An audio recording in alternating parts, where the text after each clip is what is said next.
Welcome back, beautiful souls, to another episode of Spiritual Midwife. If you've been walking this path with me through the Untethered Soul series, you'll know by now that this journey is not one of simply acquiring knowledge. It's one of embodying truth, of realizing who you truly are beyond your thoughts, your wounds, and your stories. Today's episode invites us to look at something that most of us carry like a heavy backpack, the pain of the past. We're diving into the transformational chapter of the Untethered Soul that explores how we store pain, how we resist the present because of it, and how, through deep awareness and soul-sovereign practice, we can finally let go. So, let's begin.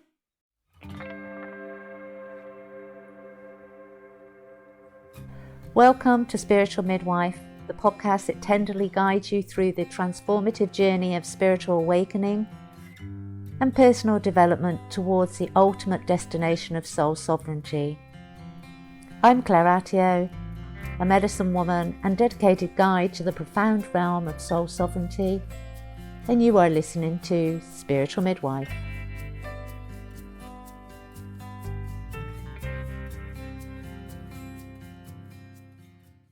Past isn't just memory, it's energy. We tend to think of the past as something we remember, but as Singer points out, and as many of us have experienced, the past is something we carry, not in the mind alone, but in the body, the heart, our energetic field. Every moment we weren't able to fully feel, process, or release gets stored, often deep in the subtle layers of our being. A hurtful comment we never responded to, a childhood wound that was never witnessed, or a heartbreak we tried to get over but never actually healed from. These aren't just memories, these are energetic imprints. Singer calls them samskaras, trapped pockets of energy that continue to affect us until they're consciously released. Think of them like emotional knots.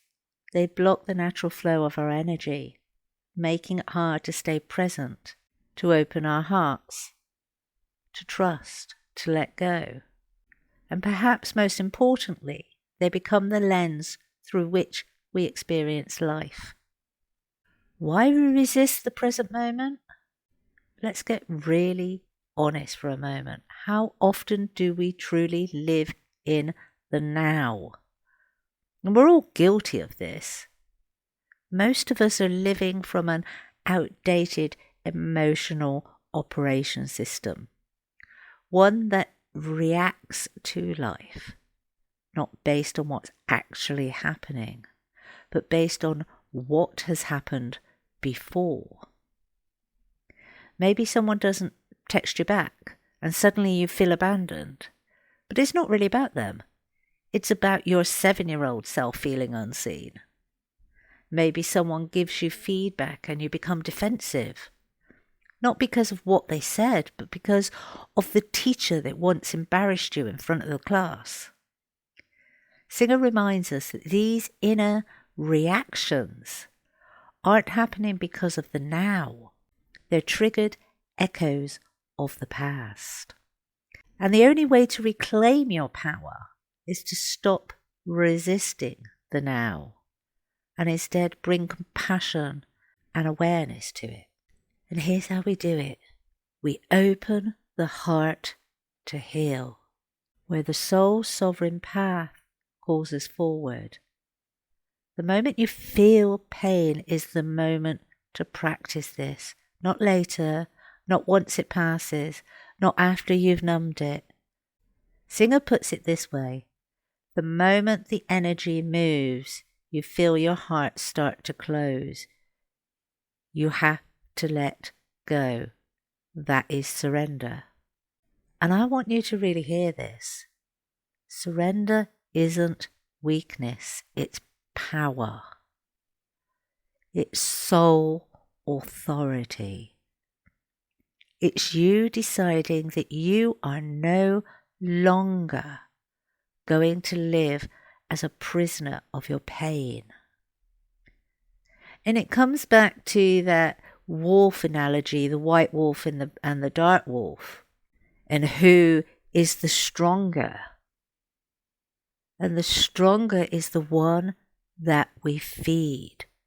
We feed with our thoughts, we feed with our actions, we feed with the emotions. If we're going to feed the past, then it's the past that is going to keep recycling back, keep repeating. If we feed the now, then our experiences start to change, because the now is what gets stronger. It doesn't negate the pain that has existed, but it puts it where it should rightfully be, in the past. It stops from being effective. It stops from being reactive. It stops hurting. And to do this, it means it's not being suppressed. It's not being identified with, but it's being witnessed. Feeling the energy, breathing through it, staying open, even when everything inside wants to scream and shut down. It's the power of the breath, the power of your conscious awareness. Stop, breathe, and ground yourself in the moment.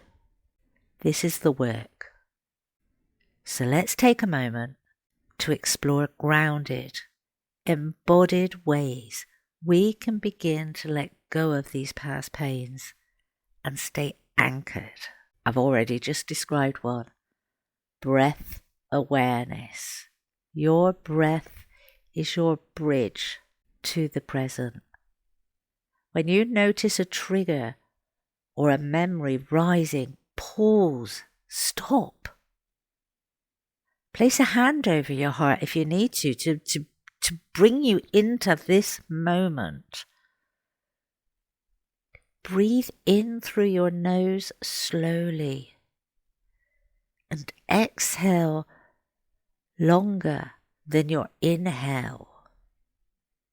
Create space and feel where the energy is in your body. Not the story, not the sensation, but the energy. Where do you feel heavy? Where are you feeling pain? Where have you tightened? When you become conscious of this, this is when you start to feed the white wolf, where you start to feed the present moment. And this alone begins to shift that old energy. Somatic release. This is that time when energy is so old, so deep that words can no longer describe it. That's when we go beyond the mind. And that's when we use movement, dance, shaking, sound.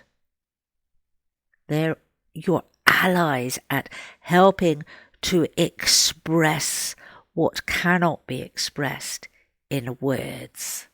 Create a sacred space where you feel safe so that you are able to express what's been stuck. And this may come out as a scream. It may come out as a grunt. It may come out as a sob. Allow it to happen. Let your body show you what it needs. Just let yourself go. Surrender. And don't fall into the trap that it has to be noisy. It's not drama for the sake of drama. It's about reclaiming your right to feel and to release. And while some may scream and shout and dance and jump and spin around, others may sit quietly. Honour what your body wants you to do and how it wants to be released.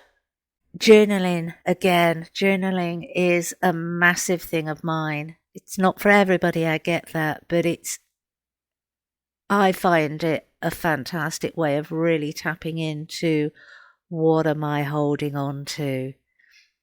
And I do, when I take that time each day or each week to ask, what moment from the past am I still letting shape me? And it doesn't have to be questions, it can be circumstances that can highlight. And questioning is very good, but sometimes we feel we have to come up with an answer. Whereas if we're conscious within everyday life, everyday conversations, you will get little nuggets given to you. Okay, there's still work needed there. The conversation when somebody asks you something and you didn't know how to respond, and so you responded in a glib way of habit. And then you think, why did I say that? That's not who I am. That's not who I want to become. When you have those thoughts, just make a mental note of them. And then when you're in your own sacred, safe space, start to write that down. See what comes out. Another good question is, where have I closed my heart because it hurt too much? Or who or what do I still carry? Not out of love, but out of pain. These are great questions to really get you tapping in to what's going on, what's stuck energetically within your body, what is blocking you from having the full expansion of your heart open.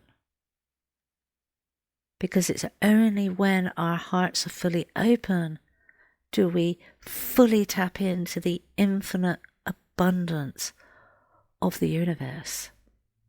And then the last really good question here to ask yourself is, am I willing to let go? Do I feel safe enough to let go fully in this moment so I can fully arrive here in this moment? And that is deeply powerful. But let's get clear. Letting go is not pretending something didn't happen.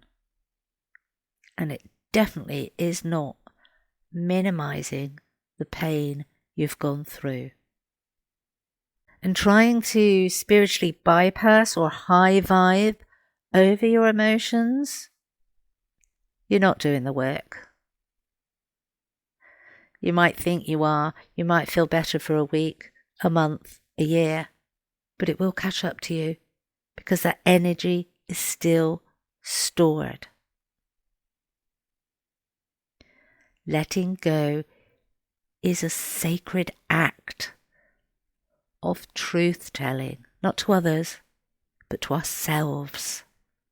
It's saying, yes, that happened. Yes, it hurt. But I choose to no longer give it control over my present moment. I choose to walk forward free. You're not betraying your past by self-healing. You're not betraying your past self by healing. You're liberating them. Power, true power, sovereign power, your power can only be accessed in the now, right now, this moment. The past will always try and call you back. It's like a whisper. It will tempt. It will stir. But remember, you're the watcher. You are the one who notices. You are the presence that is capable of choosing differently. And it is in this moment, this breath, this choice, that the true work of the untethered soul becomes real. As we wrap up today's journey, I invite you to sit quietly and reflect. What moment from my past still has a grip on my heart? Where am I holding on when my soul longs to go? How would it feel to simply be here now, with nothing to fixate on, nothing to carry? And most importantly, what might be possible if I choose presence over pain? And let me be clear here, the minute you ask that one of yourself and you have stored energy and there are pains and there's healing there to do, which there is in all of us, because I truly don't believe we heal everything. It takes a lifetime.